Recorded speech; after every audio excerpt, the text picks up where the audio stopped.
The scanner beeped twice, which was one more beep than it was supposed to make. Cadet Instructor Velthar noticed the second beep the way you notice a loose floor tile in a corridor you've walked 1,000 times, a small wrongness that didn't resolve, that nagged at the edge of the mind like a half-remembered name. She turned back to the intake terminal, convinced she'd misread the display. The intake hall at Convergence Station Yaldris 7 processed 11,000 candidates per rotation cycle. Scanners beeped once. That was their function. 1 beep. Identity confirmed, classification assigned, proceed. 2 beeps was not a thing that happened. She looked at the screen. Earthborn, do not engage. The text was in standard conclave script, crimson bordered, with a small sigil in the lower right corner that Velthar had seen exactly once before in her training, during a session on historical anomalies, a lecture so dry and so obsolete that half her cohort had fallen asleep. The sigil belonged to the Temporal Continuity Division, an office that technically still existed, but practically had not issued a classification in 230 years. The man standing at the scanner gate had not moved. He was looking at her with the patient expression of someone who had learned, through repeated experience, to wait. He was not remarkable to look at. Medium height for his species, which put him well below average by conclave standards. Lean in the way that read as functional rather than trained, the leanness of someone who moved because they had to, not because they'd been shaped by a program. His uniform was cadet standard issue, the gray and blue of first-year intake, slightly too large at the shoulders. His face was weathered in a way that made his age difficult to pin. The skin around his eyes had the faint topographic quality of someone who'd spent a great deal of time squinting at things far away or into bright light, or both. He was carrying a single bag. He had not put it down. "Cadet," Velthar said, keeping her voice neutral with the professional ease of a woman who had processed 11,000 candidates and had never once been surprised. "Step to the secondary terminal, please." "Sure," said the man. He had a voice like gravel rolled in cloth, rough at the edges, unexpectedly soft underneath. He stepped to the secondary terminal without urgency. Behind him, a cluster of cadets from the Marthal homeworld were watching with the frank, unself-conscious curiosity common to their species. One of them, a young male with the silver facial markings of a merchant family, leaned toward his companion and said something that Velthar caught fragments of. The word he used for the human translated, roughly, as soft-shelled. His companion made a sound that was the Marthal equivalent of a suppressed laugh. The human gave no sign of having heard. He set his bag on the secondary terminal's platform, laced his fingers loosely together, and waited. Velthar ran the secondary scan. The results came back immediately, and they were the same. Earthborn, do not engage. Beneath the classification, a file reference, TCD Archive XCNO 7741. Sealed. Accessible only to personnel holding clearance level 6 or above, which Velthar did not have, and which she was fairly certain only 4 people at this entire station did. She looked at the man.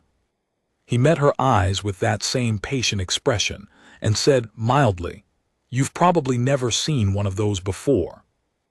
"The classification," she said, "is sealed." "Yeah," he said, "most of them are." "Most of them." "There are a few of us," the man said. He did not say it with pride or with bitterness. He said it the way you'd say there are a few left in the southern colonies about a species that had mostly died out, factual, with a low-frequency sadness underneath that he had clearly stopped noticing. "We tend to come through intake and cause scanner problems. I apologize for the inconvenience." Velthar became aware that several more cadets had drifted toward the secondary terminal area, drawn by the delay. The young Marthal male with the silver markings had moved closer. He was looking at the human with the expression his kind wore when they found something amusing, a slight parting of the secondary lip plates, a brightness in the outer eye facets. "What is it?" he asked Velthar, though the question was aimed at the man. "A cadet," Velthar said, with the gentle but firm tone she reserved for redirecting the curious. "Same as you. Please return to the main line." "A cadet," the Marthal repeated, drawing the word out. "From where?" The human answered before Velthar could. He turned his head and looked at the young Marthal with eyes the color of old iron. "Earth," he said. The young Marthal tilted his head. "The quarantined world." "Formerly quarantined," the human said. "Technically. Your people failed the convergence trials 4 times. 3 times, the human said. The 4th was a draw. The Marthal's secondary lip plates spread wider. "A draw." He turned to his companion, who had edged closer as well. "A draw, he says." His companion made the laugh-adjacent sound again. The Marthal turned back. "You know what we call your kind in the academies, yes? There's a term."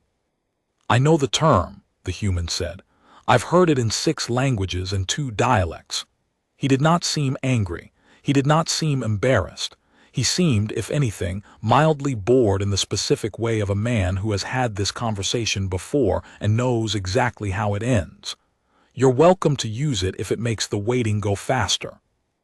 The Marthal studied him for a moment. Then he seemed to decide the human was not worth further attention and drifted back toward the main line, saying something to his companion that made the companion laugh outright this time. The human turned back to Velthar. "Sorry about the hold-up," he said again. "Your name," Velthar said, pulling up the intake form. "For the record." "Marsh," he said. "Cadet designate Jonas Marsh. Earth designation SE 7741. Reporting for intake at Yaldra 7 Academy. First-year enrollment. Tactical communications track." He recited it with the flat precision of a man who has said those words in that order a considerable number of times. She entered the information.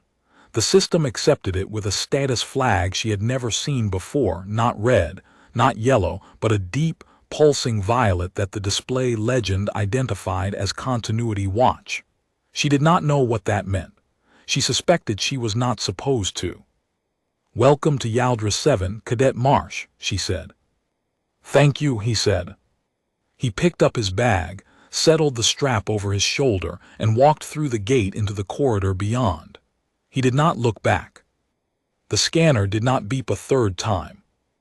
The tactical communications track at Yaldra 7 was considered, within the Academy's internal hierarchy, a 2nd-tier assignment. Students of exceptional potential were routed toward command track, weapons integration, or the intelligence cohorts. Tactical comms was for those who were competent, reliable, and unlikely to distinguish themselves, the people who would keep the machinery running rather than build new machines. It was, in the frank assessment of most of the instructors, a perfectly adequate career. Jonas Marsh arrived at his first seminar 14 minutes early and sat in the back row, which no one else occupied because cadets at every academy in the conclave system had independently arrived at the same conclusion. Back rows were for people who didn't want to be called on, and no one wanted to be in a cohort with people who didn't want to be called on, because those people dragged the collective performance metrics down. The instructor for the seminar was a Durvani named Kay Lorvis, elderly by the standards of her long-lived species, with the slow, deliberate movements of someone who had made peace with the fact that time moved at a different pace for her than for everyone around her. She entered the seminar room, placed her materials on the lectern, surveyed the class with the particular quality of attention that belongs to people who have spent decades evaluating students, and then her gaze paused, briefly, on Jonas. She said nothing. She began the lecture. The seminar was on signal architecture, the theoretical underpinning of how the conclave's communication grid maintained coherence across the spatial distances that made it functionally miraculous. Kay Lorvis was a thorough, unhurried instructor.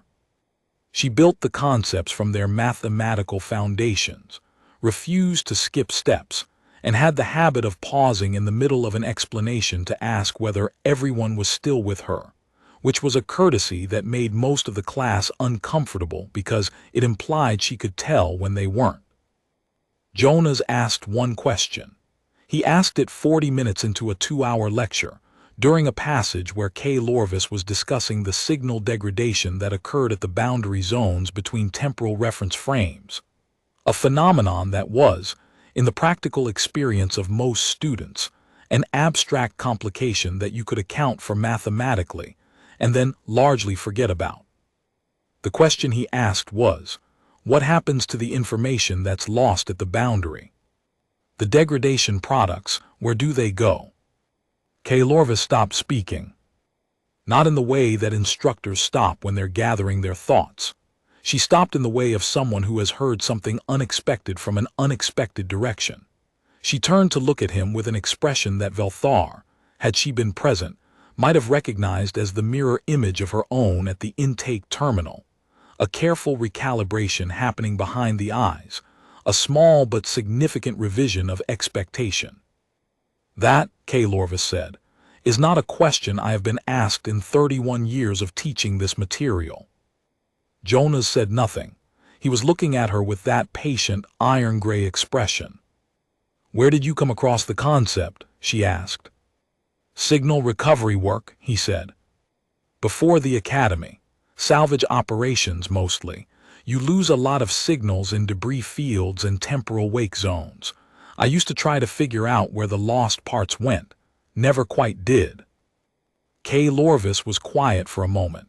Then she said, the academic literature describes the degradation products as dissipated, scattered into noise, unrecoverable. Yeah, Jonas said, that's what the literature says. He did not say, but that's not what I think. He didn't need to. The question had already said it. K. Lorvis looked at him for another second. Then she turned back to the rest of the class and continued the lecture. But something had changed in the room. Even the Marthal cadet, whose name Jonas had by now learned was Vorshin, and who had ended up, through the logic of random assignment, in the same seminar, had stopped making the subtle sounds of contemptuous amusement and was paying attention with an expression that was not quite acknowledgement but was not quite its absence either. After the seminar, K. Lorvis called Jonas to the lectern. She waited until the rest of the class had filtered out. Then she set both hands flat on the surface and looked at him. Your file has a continuity watch flag, she said. I know. I have clearance to see the summary, she said. Not the full record. The summary says you were involved in a TCD classified incident 12 years ago. That's about right, he said. You were 19. 18, he said. Technically. The incident spanned a temporal boundary, so the age calculation is a little complicated. K. Lorvis was quiet. She had the kind of quietness that wasn't emptiness, it was a gathering, a turning of something over carefully. The question you asked today, she said at last, about the degradation products. Yes. You know the answer. He met her eyes. I have a theory, he said. I've had 12 years to think about it and I've never been able to prove it, part of why I'm here. A theory that the information is not destroyed, she said. It wasn't quite a question. A theory, he said, that the information goes somewhere. And that sometimes, under specific conditions, at specific convergence points, it comes back. The academy rotation moved with the efficient purposefulness of all military educational institutions, filling days with simulations and seminars and physical conditioning, and the small social negotiations that arise when beings from 37 species are housed in the same corridors and required to function as a unit. Jonas moved through it with the unremarkable steadiness of a man who had made up his mind to be here and saw no reason to revise that decision. He was not, by any measure, exceptional in the standard senses. He ranked in the middle third of his class in physical assessment, which was predictable given the dimensional disadvantages of his species. He ranked in the upper quarter in analytical assessment, which surprised some of his instructors and most of his cohort. He ranked first in his class in signal theory, which surprised everyone. What his classmates noticed gradually was that he did not need sleep in the way they did. He would still be in the signals lab when they went to their quarters, and already there when they returned in the morning, not with the wrecked, hollow quality of someone who had sacrificed sleep for performance, but with the calm, settled presence of someone for whom the hours between third bell and first bell were not empty hours, but simply another kind of time. One of the Dervani students asked him about it once, not unkindly, the Dervani being among the species least prone to contempt for difference. "Humans don't sleep like most species," Jonas said. "We cycle differently, lighter, shorter, and I've trained myself over the years to need less." "Why?" the Dervani asked. Jonas thought about this for a moment. "There were periods," he said, "when I couldn't afford to lose that many hours." The Dervani seemed to want to ask more, but something in Jonas's tone, not closed, not warning, simply complete, like a sentence that had reached its period, made him understand that the question had been answered as fully as it was going to be. Vorshin, the Myrtle cadet, had not spoken to Jonas directly since the intake hall. He was not hostile, exactly. The confrontational amusement of that first encounter had faded as the rotation progressed, and the actual demands of the academy made social performance less appealing than rest. But he moved in the same spaces Jonas moved in, attended the same seminars, ran the same simulations, and Jonas had developed the peripheral awareness of the kind that arises not from threat assessment but from proximity, the simple animal sense of where someone was. The incident that changed things between them happened in the 6th week. The simulation was a comms failure scenario, a relay station caught in a temporal wake, signals fragmenting across reference frames, a crew that needed to either restore communications or get out. It was a middle-level exercise, not designed to be failed. The scenario had a clean solution that the instructors had mapped out in advance, and the expectation was that each cadet team would find it within the allotted 40 minutes. Jonas was assigned team lead for the exercise, which was a rotation thing. Leadership assignments cycled through the cohort, and it was his week. Vorshin was on his team. The assignment had been made by the system, not by choice, and the arrangement had the particular texture of things that had not been chosen but had to be lived with. They lost the primary relay at minute 7, the secondary relay at minute 19. At minute 24, with the scenario's crew bleeding out across a fragmented temporal boundary, and the standard solutions already exhausted, Vorshin turned to Jonas with the expression of someone preparing to say something reasonable and unpleasant. "The scenario has a correct solution," Vorshin said. "We're past the point where it's accessible to us. We should flag the exercise as unsolvable and request an instructor reset." "Give me 3 minutes," Jonas said. "The standard protocol is—" "I know the protocol," Jonas said. 3 minutes. Vorshin closed his mouth. Something in Jonas's voice had changed, not louder, not harder, but focused in a way that had a kind of weight to it. The other 2 members of the team looked between Jonas and Vorshin and said nothing. Jonas did not reach for the conventional relay architecture. He reached, instead, for the degradation products, the scattered, supposedly unrecoverable fragments of signal that had been dismissed as noise in the simulation's background layer.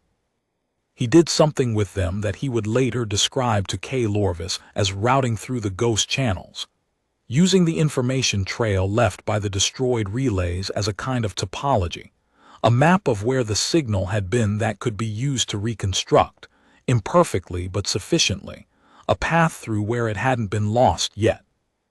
At minute 29, the crew was out. The simulation team spent 40 minutes after the exercise debriefing the solution Jonas had used. One of the junior instructors used the word improvised with the tone people reserve for things that should not have worked and had. Another used the word unorthodox with the tone people reserve for things that violated established principles and had worked anyway, which was somehow worse. K. Lorvis, who had been watching from the observation alcove, said nothing during the debrief. She noted the ghost channel technique in her records with no additional annotation. She had been a signals instructor for 31 years and had never seen it done before. After the debrief, Vorshin approached Jonas in the corridor outside the simulation room. He stood slightly closer than their previous interactions had licensed. "That solution," he said. "Yeah," Jonas said. "Where did you learn that?" It wasn't phrased as a question. Vorshin was a species that, at the edge of confusion, dropped the interrogative inflection. It was a tell, something that happened when the social armor came slightly undone. "I didn't learn it anywhere," Jonas said. "I worked it out." "When?" "Long time ago," Jonas said. "In a situation that looked a lot like that one, except the crew wasn't a simulation." Vorshin was quiet for a moment. His secondary lip plates were still. "The quarantine," he said. "The quarantine," Jonas said. He didn't confirm or deny anything more than that, but it was enough. Vorshin said, "I called you soft-shelled at intake." "I heard," Jonas said. "I was being." "I know what you were being," Jonas said. There was no edge to it. "It's fine." Vorshin's outer eye facets shifted in the way that, for his species, indicated something being reconsidered. "It is not fine," he said, with the careful, formal precision of someone issuing a correction to themselves rather than to another. "I was wrong about what that word means, when I said it." Jonas looked at him for a moment. Then he said, "Soft-shelled things tend to be flexible." Vorshin was quiet again. Then he made a sound that was, in the Marthal register, the genuine version of the sound his companion had been performing at the intake gate, except this one came from a different place, a lower and less armored place. It wasn't contempt. It was something closer to recognition. "Come on," Vorshin said. "There is a meal period, and I have questions about the ghost channel methodology that I am not going to ask in front of the instructors." The Temporal Continuity Division had a liaison office at Yaldris 7. This was not widely known.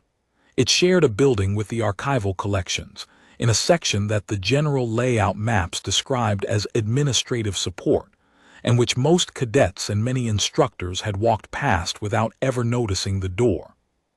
The liaison was a Dervani woman named Kalis Vor, old enough that her skin had taken on the translucent silver quality of the very aged among her people. She had held this posting for 40 years. In 40 years, she had interviewed exactly 3 cadets on behalf of the TCD, all of them flagged under the Continuity Watch classification. 2 of those interviews had been brief and conclusive. The third had been Jonas Marsh, 6 weeks into his first rotation at Yaldris 7, called to her office in the archival building on a morning when the light through the station's exterior viewports had the particular quality of early cycle yellow, low, long, and honest. "Sit down, Cadet Marsh," she said.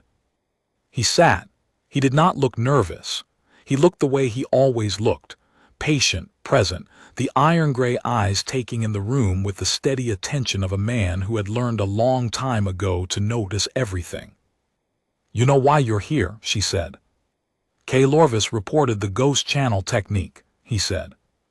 "She did, along with a note that you told her the theory emerged from a classified incident when you were 18. The TCD has been watching your file since you enrolled." She folded her hands on the desk. "I want to talk about the incident."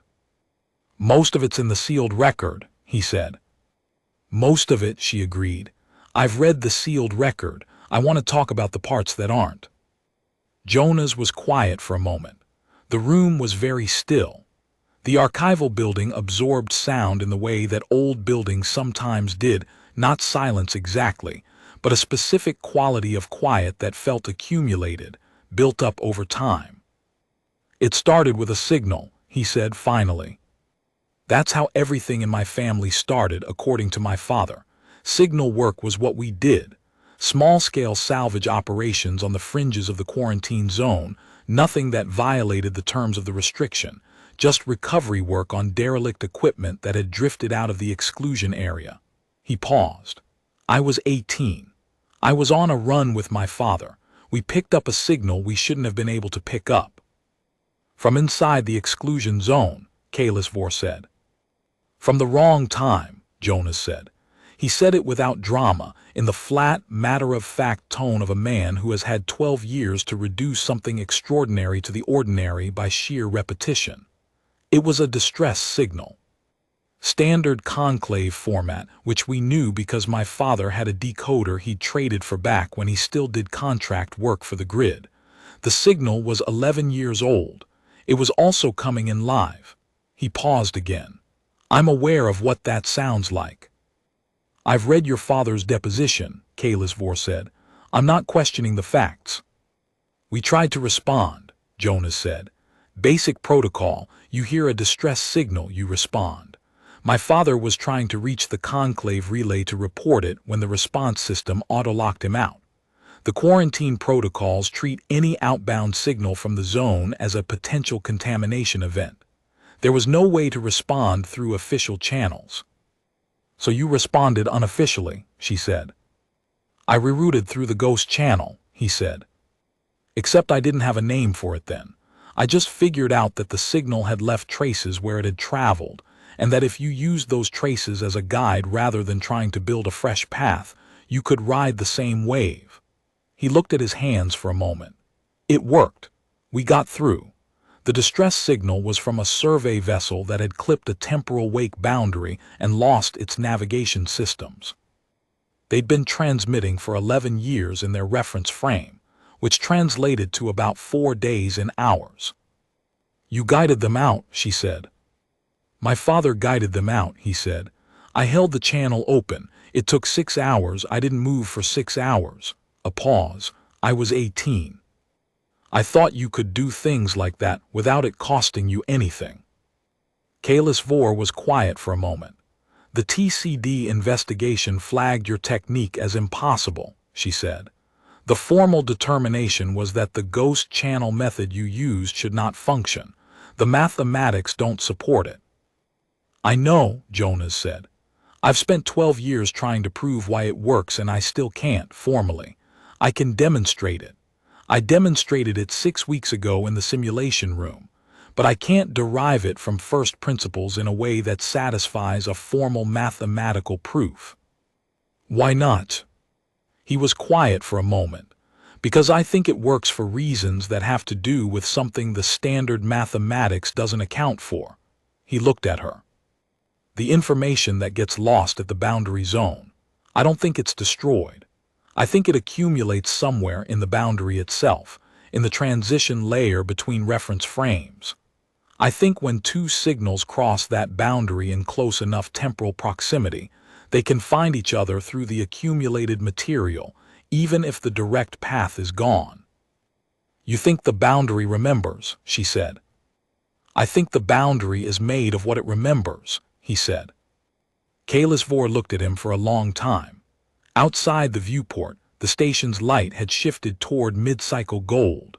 Somewhere in the archival stacks behind them, something made a small settling sound, the passive contractions of old materials in low heat, the building's own slow breath. There is a project, she said. It has no public designation. It exists under the TCD's restricted research charter, funded by 3 different oversight bodies, none of which know about the other 2. It has been running for 30 years, and it has produced, in 30 years, 14 published theoretical papers that do not cite the project's existence, a single prototype device that has never been tested under live conditions, and 1 formal proof that the ghost channel method should be mathematically impossible. But it's not, Jonas said. No, she said, it's not, which is why the project still exists.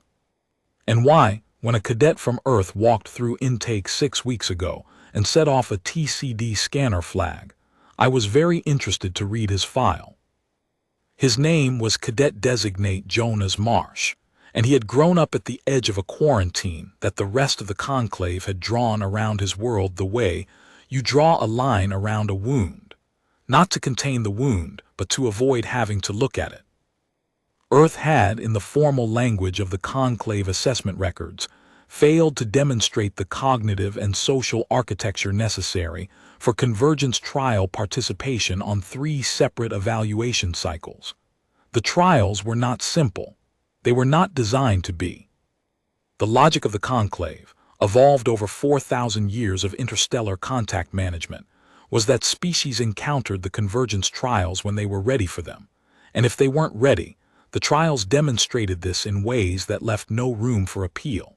Humanity had encountered the trials at the wrong moment in its development, in the middle of a period of internal fragmentation that had all but guaranteed the outcome. The quarantine had gone up. The exclusion zone had been established. A generation had passed, and then another, and the quarantine had calcified the way quarantines do, becoming less about protection and more about inertia, less about assessment and more about the comfortable absence of having to reassess. The 4th trial had happened when Jonas was 7 years old. He had not known it was happening. Most humans hadn't. It had been conducted not as a formal evaluation but as a covert observation, a TCD team embedded in the population, watching how humanity handled a specific crisis involving a cascading infrastructure failure that bore the formal signature of a manufactured test event. The determination had been inconclusive. Not a pass, not a failure.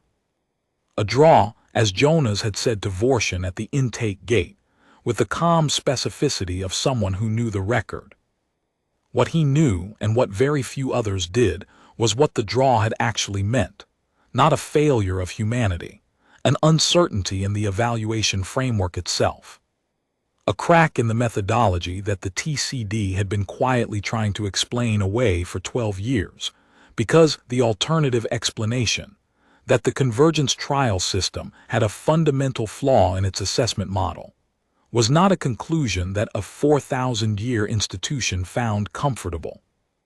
The ghost channel technique was not, in Jonas's understanding of it, a trick. It was not a workaround or an improvisation in the pejorative sense.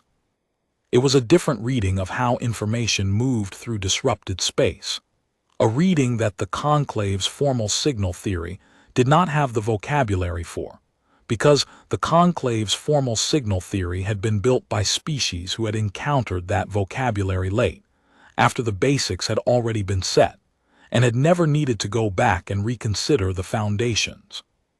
Humanity had been doing signal work from the inside of a quarantine for 100 years. They had learned to read the degradation products, because the degradation products were sometimes all they had.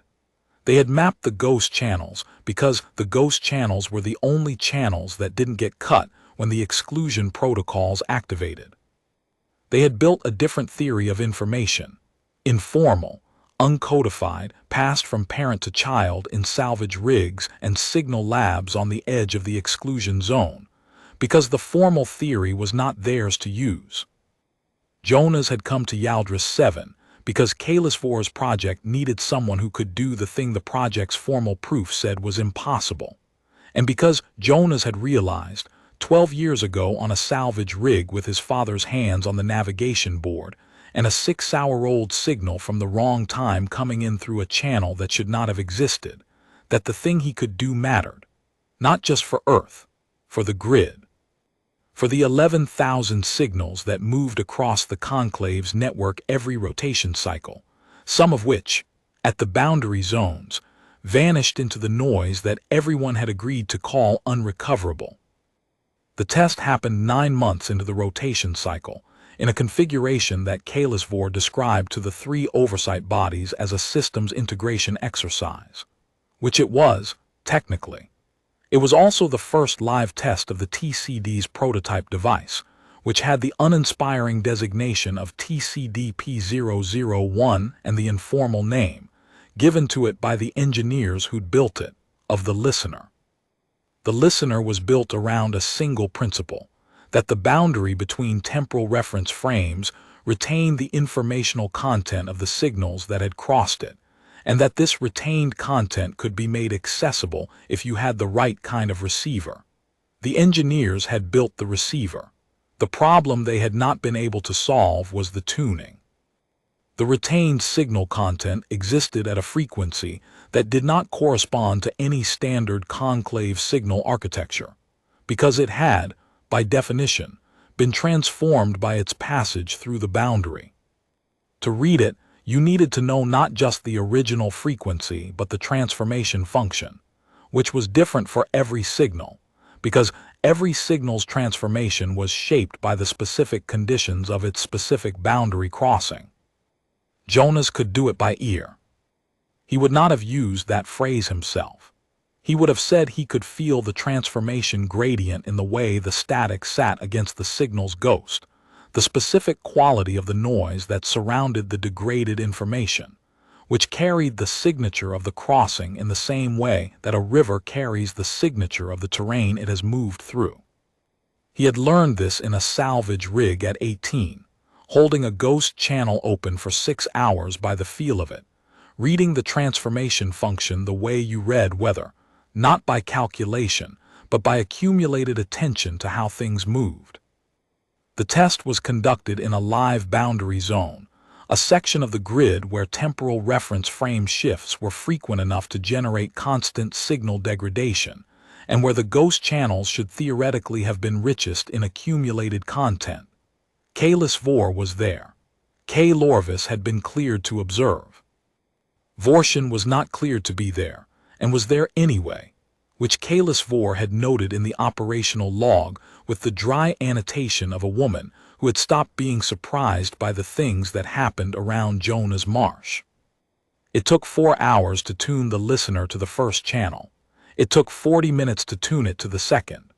By the 7th channel, Jonas was moving between frequencies with the unconscious fluency of a musician running scales, not thinking about the individual steps anymore, just feeling the shape of the movement. What came through the channels was not what any of them had expected.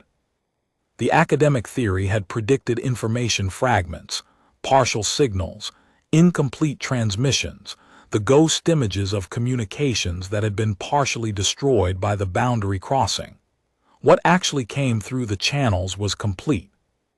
Not just complete, but continuous signals that had been crossing the same boundary for decades, accumulating in the transition layer, held in place by something that the formal mathematics had no language for, and that Jonas, listening to the 7th channel with his eyes closed, and his hands very still on the listener's interface, described quietly as a conversation.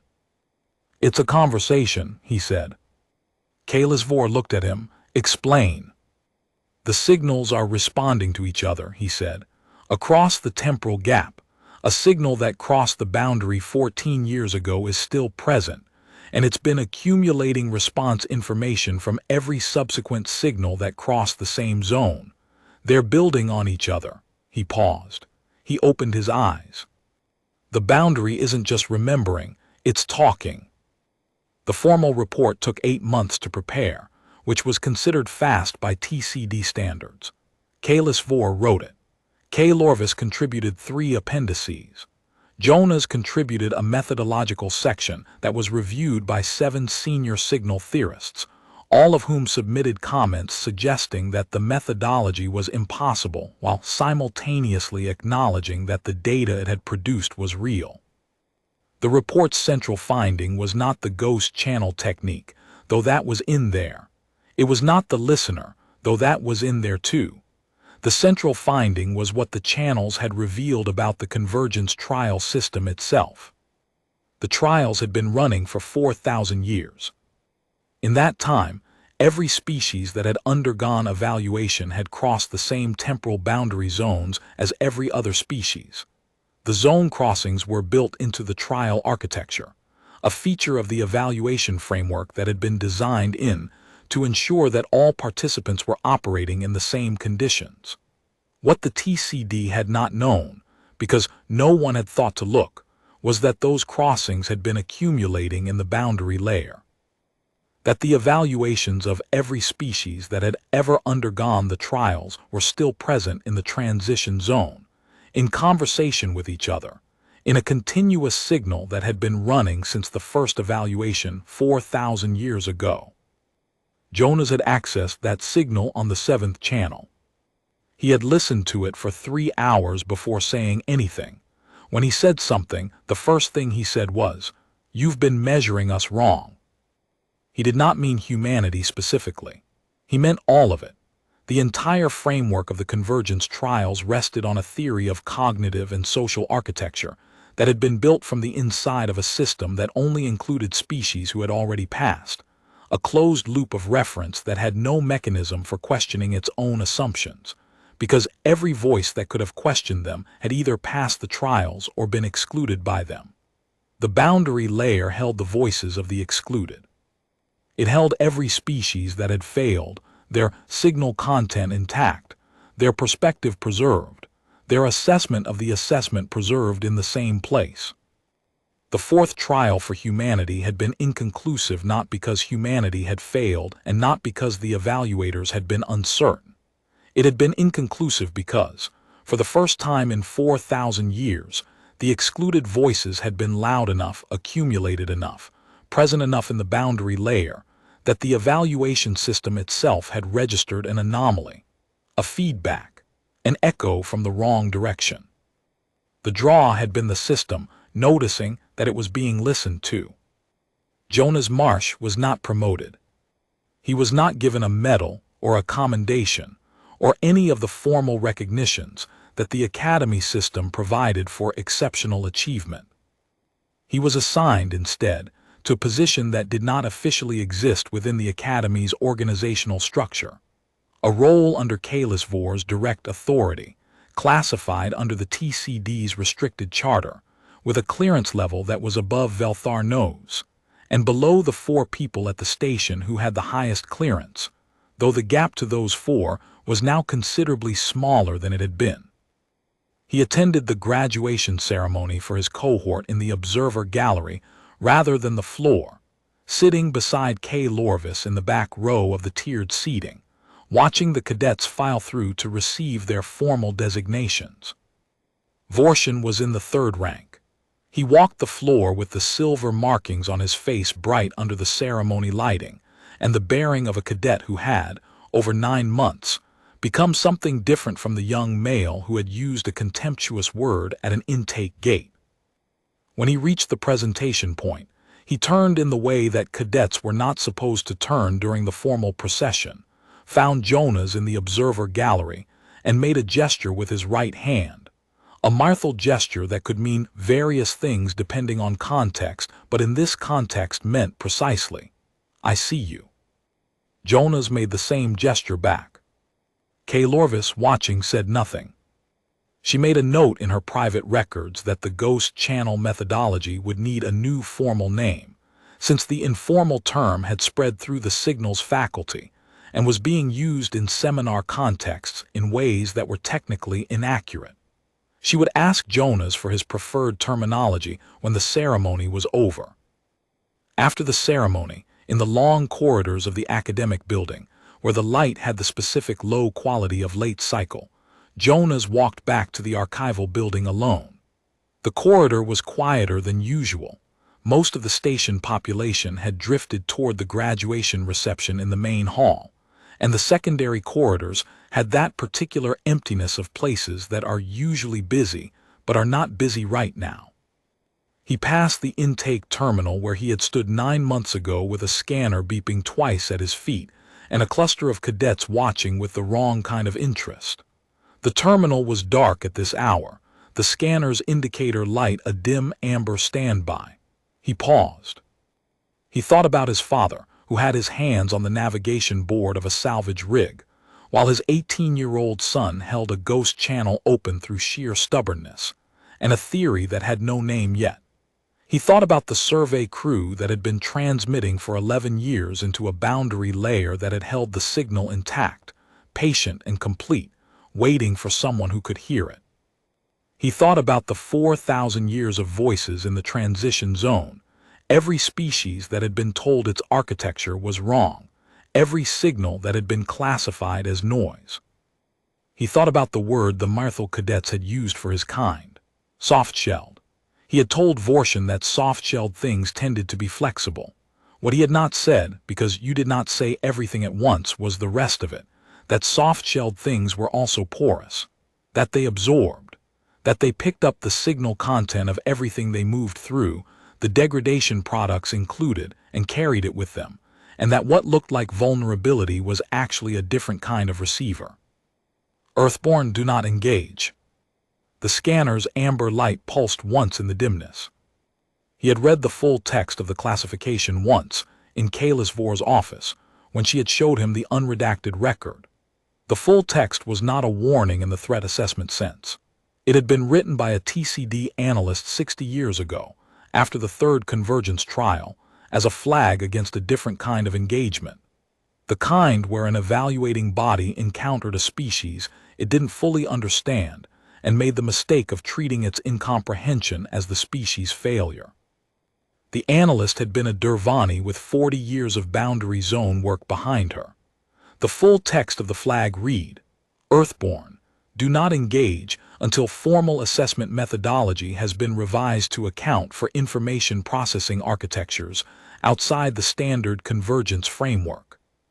It was not a warning to stay away. It was a note to self, you're not ready to evaluate these yet. Come back when you understand what you're looking at. Nobody had come back. The note had sat in the system for 60 years, processed by intake scanners as a standard caution, flagged as continuity watch by protocols that no longer remembered why. Its original meaning eroded by time into a shape that looked like danger. The scanner's amber light pulsed again. Jonas reached out and put 2 fingers lightly on the scanner's casing, not pressing anything, just touching. The way you touch something old that has held a shape longer than you've been alive, a gesture between acknowledgement and gratitude, private as a prayer.